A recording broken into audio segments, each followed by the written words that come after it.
안녕하세요. 정치라이뷰 유경민입니다. 12월 3일 비상계엄 사태 이후 17%까지 추락하던 윤석열 대통령 지지율이 최근 40%를 돌파했다는 여론조사 결과가 나와 관심이 쏠리고 있습니다. 그래서 오늘은 윤석열 지지율 40%에 숨어있는 탄핵 3분의 2 법칙에 대해 이야기해볼까 합니다.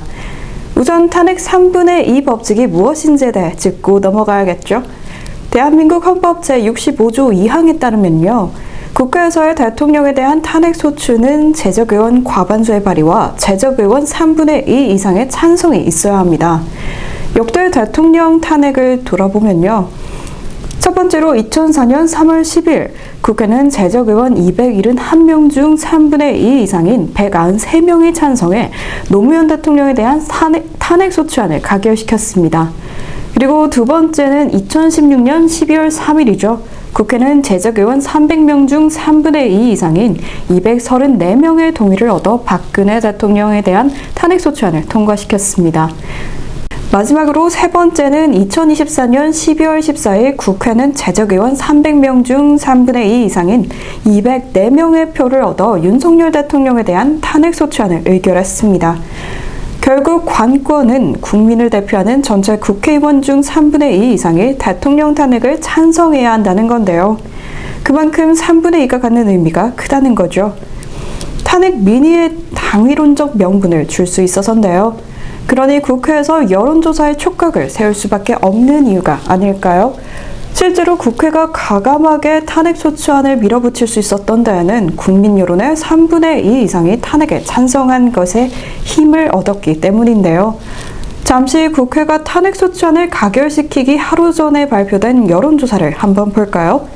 여론조사기관 한국갤럽이 12월 13일 공표한 바에 따르면요.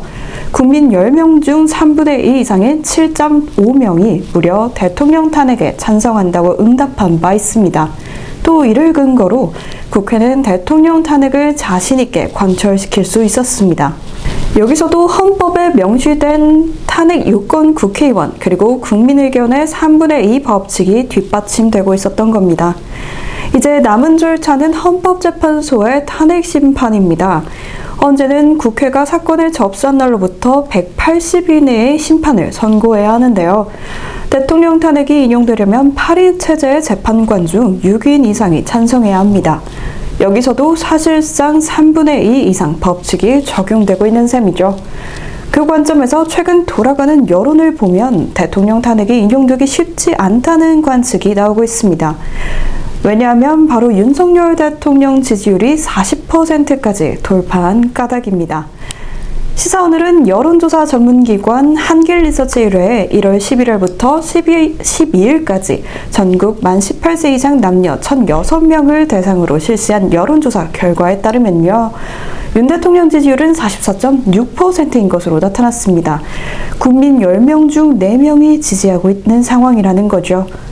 40%대라는 것은 3분의 2 함의와 비교해 생각해보면 상당한 수치입니다. 즉, 윤 대통령을 지지하지 않는, 부정하는 응답률이 전체 여론의 3분의 2 이상이 되지 못함을 역으로 방증하고 있다는 분석입니다. 앞서 제가 아까 설명했던 대통령 탄핵이 인용되려면 국회의원 의견의 3분의 2 이상이 동의해야 하고 또 헌법재판관의 3분의 2 이상이 찬성해야 한다고 했는데요. 이 모든 것은 국민의 대리인인 국회에서 탄핵소추를 발의해 이뤄진 만큼 여론의 향방은 절대적이라고 할 수 있습니다. 결국 이 관점에서 보면 대통령 지지율이 40%를 넘나들고 있는 이상 탄핵 찬성 여론의 힘은 정당성을 잃게 될 가능성이 크다는 결론입니다. 바로 이 지점을 간파하고 있기에 여당인 국민의힘에서는 윤 대통령 체포영장을 막으려는 관저집결 인원이 늘고 있고 반대로 야당인 더불어민주당에서는요. 예민한 반응을 내놓고 있는데요. 또한 윤 대통령에 대한 40%가 넘는 지지율을 문제 삼으면서 처음엔 해당 기관을 고발 검토한다 했다가 나중엔 이의 신청하는 것으로 계획을 바꾸는 듯 격앙하고 있습니다. 헌재 심판은 이제부터입니다. 남은 시간 여론의 향방이 주목되는 이유가 아닐까요?